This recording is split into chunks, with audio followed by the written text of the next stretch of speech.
E na última quinzena, houve mais uma rodada de quedas nos preços da arroba do boi gordo. Segundo pesquisas feitas pela agência Scott Consultoria, entre 32 praças pesquisadas, pelo menos 15, a arroba do boi gordo apresentou o recuo. Destaque para o Pará, onde todas as praças apresentaram recuos expressivos. Também é importante lembrar que no mês de junho, segundo a agência Scott Consultoria, os recuos chegaram a 2,3% na média de todas as praças pesquisadas pela agência. E é sobre esse assunto que a gente conversa agora no Bom Dia Entrevista.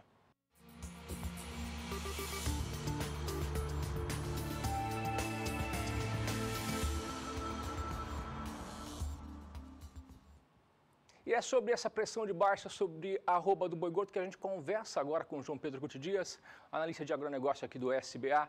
João, muito bom dia. Bom dia, Antônio. Realmente, eu acho que é uma bruta sacanagem que estão fazendo com o pecuarista brasileiro. Por quê? Você não tem, a demanda não está tão fraca assim, não. Você vai no mercado, o preço da carne no mercado está alto. Ou seja, estão conseguindo agregar um valor muito alto no preço da carne. E você vê, você mesmo comentou há pouco tempo, momentos atrás, que a Scott mostra um valor entre o preço que o frigorífico paga pelo boi ou pela vaca e o preço que ele vende a carne e os subprodutos, deixando uma margem até de 36%. Nunca teve essa margem, foi uma margem muito alta. Ou seja, o varejo e o frigorífico estão se aproveitando de uma situação que o governo criou com aquela política maluca de criar os campeões nacionais. Jogou dinheiro no JBS, jogou dinheiro tudo que é jeito, tanto como empréstimo, como participação acionária. O JBS assumiu aqui no centro-oeste do Brasil quase a metade, Mato Grosso é a metade, aqui em Mato Grosso do Sul é 45%, Goiás é 34%. E hoje, essa situação financeira do JBS criou um clima de desconfiança no pecuarista. Ele fica em dúvida se ele vai entregar o gado para receber daqui 30 dias. Melhor, daqui 30 noites, porque o problema não é do dia, o problema é a noite que ele não vai dormir. Então, o que está acontecendo? Ao momento que ocorre isso, que um frigorífico que detém quase a metade da capacidade de abate, o que acontece? Ele vai ter que procurar outros frigoríficos menores. Os menores estão se aproveitando dessa situação, estão baixando o preço cada vez mais, forçando uma queda de preço para pagar à vista. E isso está criando um problema muito sério, porque o pecuarista tem que vender, não adianta. Nós estamos agora em julho, os pastos estão secando, a temperatura noturna baixa, que diminui o crescimento das forrageiras tropicais. E o pessoal precisa fazer caixa, precisa fazer dinheiro. Você teve, nos anos anteriores, com os preços melhores do boi, uma oferta mais reduzida. Agora, você tem isso que foi reprimido, especialmente de fêmeas, vai ter que vir para o mercado. Você não houve investimentos tão significativos em pastagem. Olha, investiu em pastagem, melhoria, formação de feno, silagem, não houve isso aí. Então, ele vai ter que vender. Ô João, no mês de junho, em São Paulo, que é a praça de referência para o resto do país, o indicador Exalc BMF Bovespa apontou queda de 4,60% só no mês de junho. Uma outra pesquisa feita pelo CPEA aponta que entre junho de 2016 e junho de 2017, a queda foi de 17,7%, a maior queda nominal da história analisada pelo CPEA desde o início da apuração. E normalmente, no segundo semestre de cada ano, os preços apresentam uma melhora. Será que esse ano vai ter essa melhora?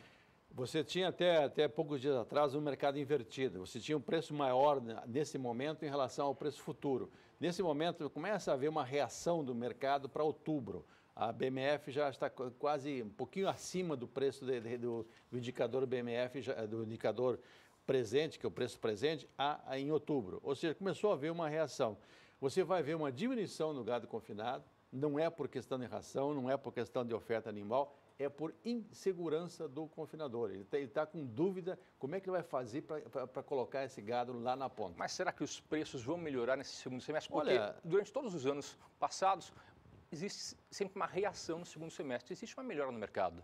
A média sempre normalmente é 10%, próximo a 10% no segundo semestre em relação ao primeiro semestre. Por quê? Porque é mais caro produzir no segundo semestre. Você tem que suplementar, você tem que dar a ração no coxo. E no primeiro semestre, não. Você tem animal produzido a pasto, como nós estamos vendo agora. Agora nós estamos acabando a safra de animal produzido a pasto. No segundo semestre, não, você tem que dar um suplemento. É mais caro produzir no segundo semestre. Essa é a razão lógica de que o preço, normalmente, no segundo semestre é maior, desculpe. Mas, nesse momento, você não há lógica para isso. É uma lógica de uma economia perversa. Ou seja, dois setores da cadeia estão se beneficiando às custas do pecuarista. É isso que é o erro. E esse é o momento do pecuarista criar consciência de que ele tem que mudar esse modelo de venda. Ele não pode ficar dependendo eternamente dos frigoríficos. Ele tem que criar maneiras, instrumentos que ele possa ter uma participação efetiva na formação do preço do boi dele, do preço do boi e do preço da vaca dele. Isso que está pipocando hoje em vários estados da federação, a criação de cooperativas. Que não precisam ser cooperativas que vão investir em frigorífico, não, elas são cooperativas gerenciais.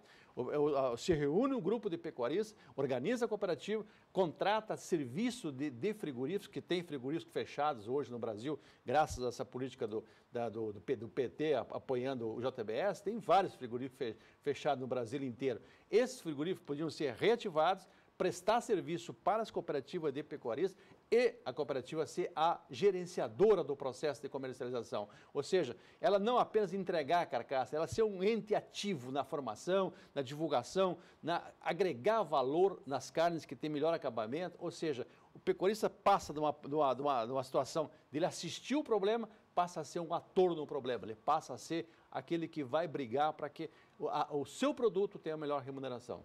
Ô João, nós temos um quadro aqui no Bom Dia Produtor, que é o quadro onde o telespectador participa através do WhatsApp. É o nosso quadro Você no Bom Dia.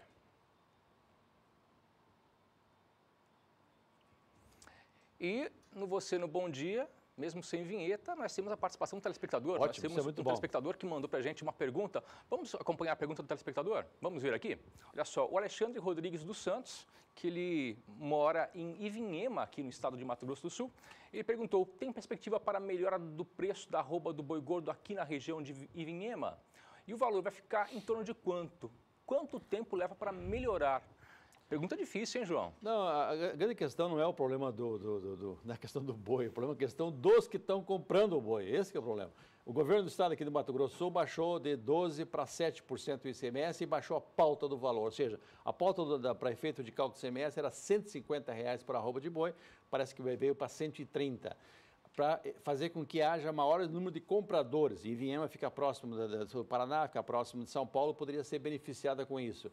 A grande questão é o seguinte, como está uma oferta grande, a famosa lei da oferta e procura. Ou seja, os frigoríficos de São Paulo, que estão, eu falo isso porque ontem nós estivemos conversando com o pessoal do Mato Grosso, que é a mesma situação, que lá no Mato Grosso, os frigoríficos de São Paulo chegaram lá oferecendo menos que os frigoríficos locais. Então, por quê? Porque eles sabem que tem bastante oferta ligada. Então, eles estão forçando uma baixa, eles também estão coparticipando. Pior, Antônio, os grandes frigoríficos, um deles que fica na região do sul do estado, fica próximo a Ivinhema, ele não faz escala para 15 dias, faz escala para uma semana. Por quê? Porque na outra semana ele quer vir com preço mais baixo ainda. Ou seja, eles estão testando a capacidade de resistência do pecuarista. Eles estão testando até onde que vai conseguir segurar o gado, o pecuarista, fazendo essa política. Abre uma semana, na outra semana ele reabre as compras, porém tentando baixar o preço do gado. Eu acho que nós estamos vivendo uma fase muito complicada do ponto de vista de relacionamento entre frigoríficos e pecuarista. E para responder para o Alexandre, você acha que tem perspectiva de melhora naquela região? Nesse momento, quando você olha o preço outubro BMF, por exemplo, é o mesmo preço agora. E piora, melhorou um pouquinho, porque antes estava invertido. O preço outubro era menor ainda. Agora, não tem lógica para cair mais o preço, não tem lógica para cair mais o preço. Por quê? Exportação, vai bem, obrigado. Independente das burradas que se fizeram no Brasil, dos erros que fizeram, que trancou a operação para os Estados Unidos, a exportação de junho foi 12%, 13% maior que a de maio do ano passado e 5% maior que a de junho de 2016. O câmbio está ajudando, 3,30, o câmbio hoje 3,30 ajuda a exportação. A nossa carne em dólar é uma das mais baratas do mundo, só não deve ser mais barata que a da Índia. Mas o resto, ela disputa, infelizmente, o preço mais baixo do mercado internacional. E você vê o seguinte, o mercado interno está comprando. Prova é que os frigoríficos estão mantendo um preço alto e estão vendendo essa carne. Então, o consumidor está pagando um preço alto, a exportação está indo muito bem, obrigado, e você vê o absurdo que é a pressão em cima do pecuarista em termos de redução de preço. Uma pena, né, João? Uma pena.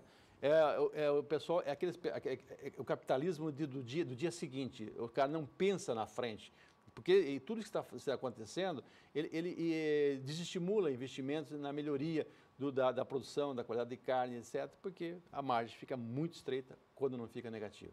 Obrigado, João. Bom trabalho.